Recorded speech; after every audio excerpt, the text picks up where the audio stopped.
Ladies and gentlemen, boys and girls, children of all ages, welcome to Pitch Talk. We are fans of football dropping vlogs, videos and podcasts on the beautiful game. Check out our videos on YouTube and Instagram's IGTV, including special feature segments, vlogs such as 5 minutes with the G, the Straight Shootin View, Coaching with JBK, audio on Podbean, Apple Podcasts, Google Podcasts, Podomatic, Spotify and other podcast platforms. Join the Pitch Talk revolution on social media, Twitter, Instagram. We have a group and fan page on Facebook. The pitch is where we eat. The pitch is where we sleep. And the pitch is where we talk. I can see you now. I can see you now and then. Welcome to the Straight Shootin View. What's up, everybody? My name is Straight Shootin LJA and welcome to another episode of the Straight Shootin View. Now, I'd like to talk about protests and boycotts. Now, on Sunday, May 2nd, 2021, the Man United Liverpool Premier League match was delayed and then later postponed because of protests, well, at that time, outside and then inside the stadium by Man United fans in opposition to the Glazer family ownership of the club, which they've owned for 16 years. And the last time we saw protests was back in 2010 against the Glazers. But there were protests also outside the team hotel as well, which was odd, but more on that later. But when I first saw the protests at Old Trafford, I actually thought hilarious stuff, in all honesty. And I was glad that Carragher mentioned on Sky Sports about Gillett and Hicks, and that he's not going to condemn the fans for protesting. But there are always a few who go too far. And Carragher, Roy Keane and Gary Neville saying it was a peaceful protest came across a little stupid to me, because some of the fans actually broke into the stadium. So that's not peaceful. That is trespassing. And a lot of those fans will end up with criminal records because of that, as their images have been beamed around the world in 4K, HD and UHD. So could easily be retrospectively punished. But also there were some people with their phones out, blatantly broadcasting live on Instagram and Facebook and taking pictures like it was a day trip. Literally giving the police evidence of what they did. So they could end up having banning orders dropped on them when fans were allowed back in stadiums. So invading stadiums of owners who don't care and don't even live in the country and injuring police officers and also destroying camera equipment, that could end up doing a lot more harm than good and actually damaging your cause, as you'll just be looked upon as a hooligan minority, even though you've got a legitimate gripe. But for me, the Glazers don't give a damn. As said on a recent vlog, with the amount of money they've creamed off the club and they continue to cream off the club, that's pretty evident. But it's also funny as well that at that point they were saying the Liverpool Man United game may not happen at all. And I thought to myself, come on, get real. The game is a massive draw in terms of viewers and money. I think it's like the biggest draw in the league. And the Premier League, but especially the broadcasters, won't let the game not happen because of the money involved. I mean, the Super League, which is supposedly what this is about, it's one of them, it showed that it's all about money. And the same notion with null and void in the Premier League last season. It was all about money. But as I said on a recent vlog, the Glazers have weathered this kind of storm before with the Newton Heath gimmick years ago. And for me, to make this different and actually have a long-lasting impact, the protests need to be consistent. Not just for a few weeks, but it has to be like what our fans did with Gillett and Hicks. Peaceful protests outside the grounds, not breaking and entering, and keep going until the job is done. And also start boycotting and protesting the sponsors as well. Because again, I said on a recent vlog, the sponsors are the ones with the power, and their influence, in my view, is the deciding factor. And they have the financial clout in all of this. And remember, this is about money. So on a side note, I noticed some interesting differences actually between the BLM marches in mid-2020 and the Old Trafford protests. I noticed that the police weren't heavy-handed at all, and the media didn't vilify them at all. They said the protests were peaceful, even though camera gear was destroyed and you could see it happening live. There was breaking and entering. Officers were hurt. A couple of officers were hurt and bloodied and trespassing, breaking and entering into Old Trafford. And apart from a statue of Edward Colston being toppled, the BLM protests were actually a lot more peaceful than that. But there was also a sinister side in my view. The protests at the club hotel were actually moronic in my view, because the players and coaches had nothing to do with the Super League situation, and they had nothing to do with the Glazers owning the club. So to intimidate them by protesting makes no sense and looked absurd. But apparently it was deliberately done to try and force the hand of the club to say, if you don't postpone or cancel this match, which was later revealed that was the intention of the protest, then we won't let the players out. But again, that puts the players in an unsafe and also unfortunate situation, as it only takes one moron to incite violence. Just like those who broke into the stadium, nobody let them in. I mean, come on, let's get real. Nobody let them in.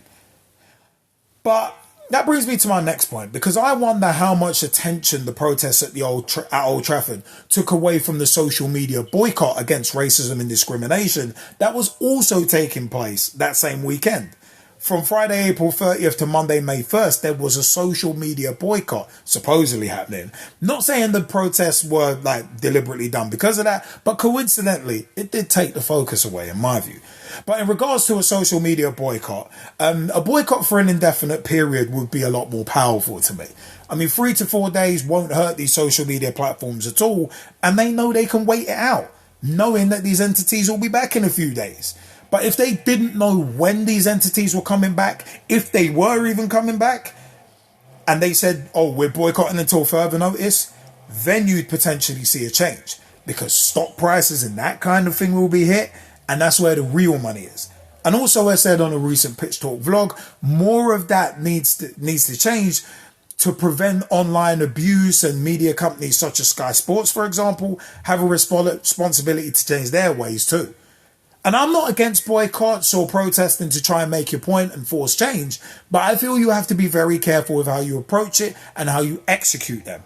And to those who feel like their club is immune from bad ownership, like the Glazers, remember this: football clubs are businesses, and these owners, these people aren't philanthropic by nature. They're all about return on investment, not benevolent gestures. And on a side note, the 50+1 rule is interesting and cool in principle, but these billionaire owners are not going to relinquish that level of control and limit the amount of revenue they can earn for themselves, especially as the game at the top level is a business.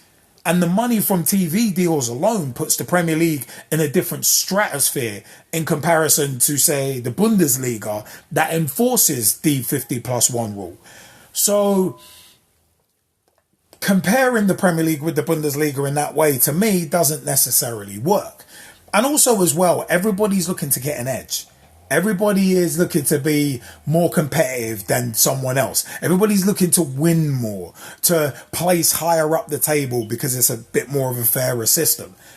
And as said, it's a case of these owners are all about their money. The Kroenkes, Daniel Levy, Roman Abramovich, FSG, who recently secured about £500 million worth of investment via Redbird. So, and especially at this time as well, with the COVID-19 pandemic striking, it's a case of a lot of these clubs have lost hundreds of millions. Manchester City had that when the league stopped for about 4 months. It's a case of when there was that 4-month break, I think Manchester City lost like 126 million, something in that ballpark. Liverpool have revealed their accounts recently that they've lost hundreds of millions of pounds too. So the thing for me is that, as I said, the 50+1 rule would be nice, but I just don't think it's feasible with the money floating around in the game. And also corruption and greed. You've got corruption and greed at the very top levels. Just ask Sepp Blatter. Just ask Michel Platini. And Sepp Blatter's just had his ban extended, as mentioned on the previous vlog. Just look at Gianni Infantino, who's under investigation right now. So it's like, and it's like the government, and as I've said before, the government as well.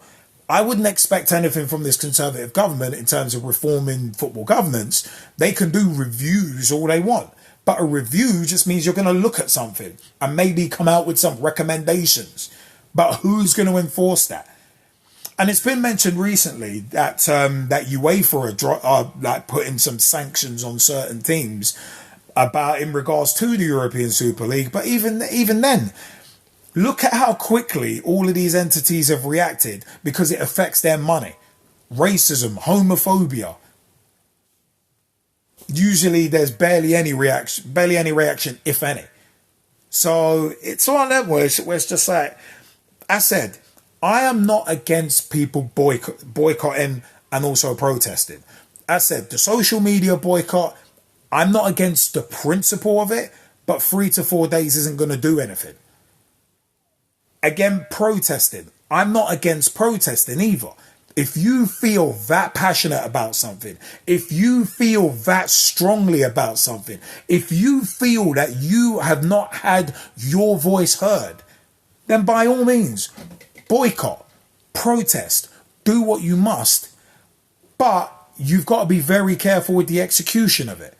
Because then if it gets violent, if a certain idiotic fringe get violent with it, then you're going to end up, as I said, doing more harm than good. So, as I said, I'd like to know your views.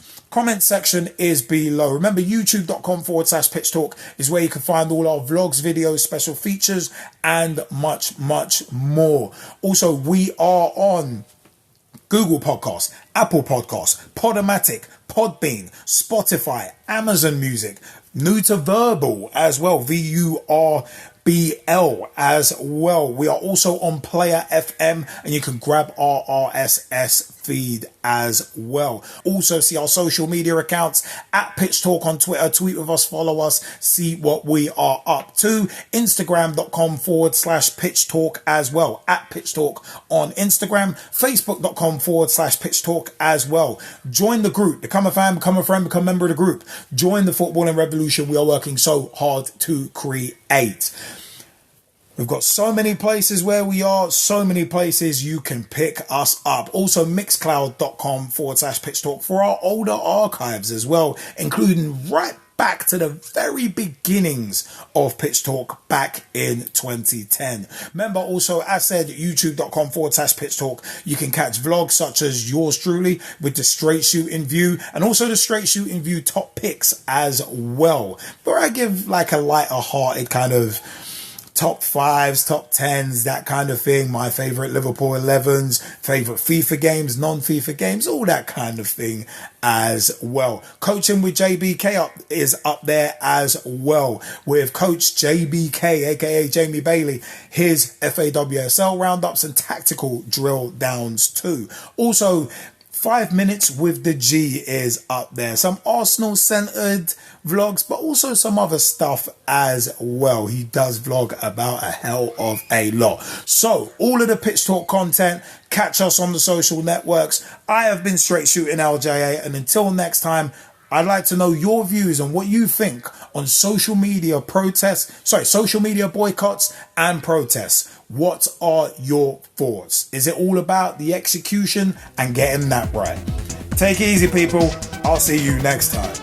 Join the Pitch Talk revolution on social media, dropping vlogs, videos, and podcasts on the beautiful game.